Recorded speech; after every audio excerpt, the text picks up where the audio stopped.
Hi friends, welcome to செல்லம் tips. நம்ம channel உங்களுக்கு பிடிச்சிருந்துச்சுன்னா, நம்ம சேனலில் வர கண்டென்ட் உங்களுக்கு பிடிச்சிருந்துச்சுன்னா மறக்காமல் நம்ம சேனலை சப்ஸ்கிரைப் பண்ணிக்கோங்க. அப்படி பக்கத்தில் இருக்கிற அந்த நோட்டிஃபிகேஷன் பெல் ஐக்கனை ப்ரெஸ் பண்ணிவிடுங்க. அப்போ தான் நாங்கள் போகிற வீடியோஸ் உங்களுக்கு உடனுக்குடன் அப்டேட் ஆகும். ஃப்ரெண்ட்ஸ், இன்றைக்கி வீடியோவில் ஈஸியாக ஒரு ரெசிபி பூண்டு குழம்பு எப்படி வைக்கிறது, அதுவும் ரொம்பவே ஈஸியாக ரொம்பவே டேஸ்டியாக அப்படிங்கிறத இன்றைக்கி வீடியோவில் பார்க்க போகிறீங்க. ஸோ எங்கள் வீட்டு ஸ்டைலில் நான் வந்து இன்றைக்கி பூண்டு குழம்பு வச்சு காமிக்கிறேன். ஸோ வாங்க ஃப்ரெண்ட்ஸ், தேவையான பொருட்கள் என்ன அப்படின்னு பார்க்கலாம்.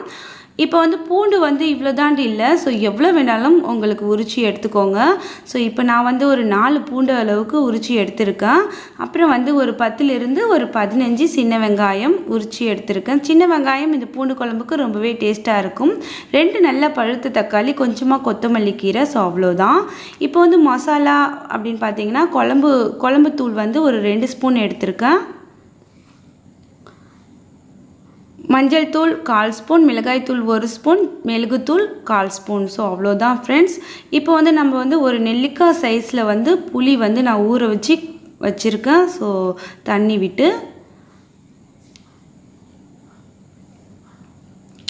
இப்போ கொஞ்சமாக கருவேப்பிலை. ஸோ அவ்வளோதான். நம்ம வந்து இப்போ வந்து பேனோ இல்லை நீங்கள் வந்து கடாயோ என்ன வேணால் வச்சுக்கோங்க. ஸோ இப்போ நான் வந்து பேன் வச்சுட்டு ஹீட் பண்ணுறேன். இப்போ நம்ம இந்த குழம்பு வந்து முழுக்க நம்ம வந்து நல்லெண்ணெயில் தான் காய்ச்ச போகிறோம்.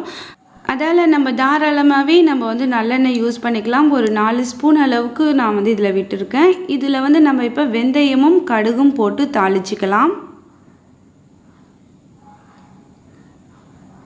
வெந்தயம் ரொம்பவே கருகி போக விடாதீங்க. ஸோ வெந்தயம் செவந்த உடனேயே நீங்கள் வந்து இது கூட வந்து வெங்காயம், பூண்டு அது எல்லாமே சேர்த்துடலாம்.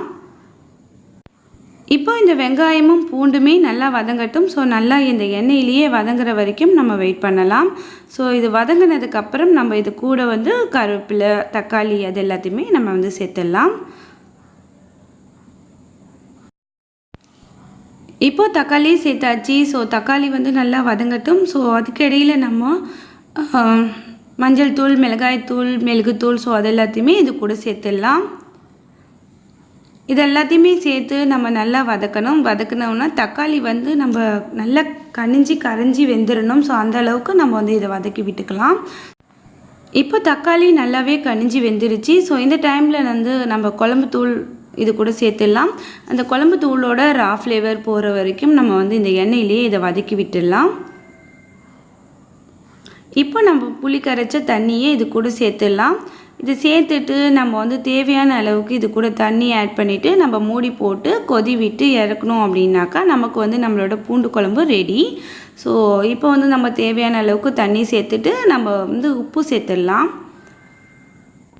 இப்போ நம்ம மூடி போட்டு இது ஒரு கொதி வர வரைக்கும் வெயிட் பண்ணுவோம். ஸோ ஒரு கொதி வந்ததுக்கப்புறம் நீங்கள் இதை சிம் ஃப்ளேமுக்கு வச்சுட்டு அகைன் இன்னொரு கொதி வர வரைக்கும் வெயிட் பண்ணுங்கள். ஸோ இப்போ பாருங்கள், எண்ணெய் எல்லாமே பிரிஞ்சு சைடில் வந்துடுச்சு. ஸோ இப்போ நம்மளோட குழம்பு ரொம்ப சூப்பராக ரெடி ஆகிடுச்சு. இந்த டைமில் நம்ம வந்து ஒரு சின்ன பீஸ் வந்து சர்க்கரை இல்லை வெல்லம் சேர்த்திங்கன்னா அவ்வளோ டேஸ்ட்டாக இருக்கும். அதாவது உப்பு, புளிப்பு, இனிப்பு, காரம் ஸோ எல்லாமே சேர்ந்த ஒரு சுவையில் நம்மளோட பூண்டு குழம்பு ரொம்ப சூப்பராக ரெடி. ஸோ இதில் வந்து இறக்கும்போது 1 ஸ்பூன் அளவுக்கு நல்லெண்ணெய் விட்டு நீங்கள் வந்து கொத்தமல்லி தழை தூவி இறக்கி விட்டுடுங்க. ஸோ அவ்வளோதான், நம்மளோட பூண்டு குழம்பு கமன்னு மணக்க ரெடி. எவ்வளோ சாப்பாடு வச்சாலுமே வந்து அப்படியே சாப்பிட்டுக்கிட்டே இருக்கலாம், அவ்வளோ டேஸ்ட்டாக இருக்கும். நீங்களும் ட்ரை பண்ணி பாருங்கள். இந்த குழம்புல பூண்டோட ரா ஃப்ளேவர் இருக்குமா அப்படின்னு நீங்கள் கேட்டிங்கன்னா கண்டிப்பாக இருக்காதுங்க. நீங்கள் வந்து நம்பி ட்ரை பண்ணலாம். ஸோ பூண்டே வந்து இந்த குழம்புல அவ்வளோ டேஸ்ட்டாக இருக்கும். சாப்பிட ரொம்பவே சூப்பராக இருக்கும். ட்ரை பண்ணி பார்த்துட்டு எப்படி இருந்துச்சுன்னு வந்து கமெண்ட் செக்ஷனில் சொல்லுங்கள். இந்த வீடியோ பிடிச்சிருந்துச்சா மறக்காமல் லைக் பண்ணுங்கள். தேங்க்ஸ் ஃபார் வாட்சிங். பாய்.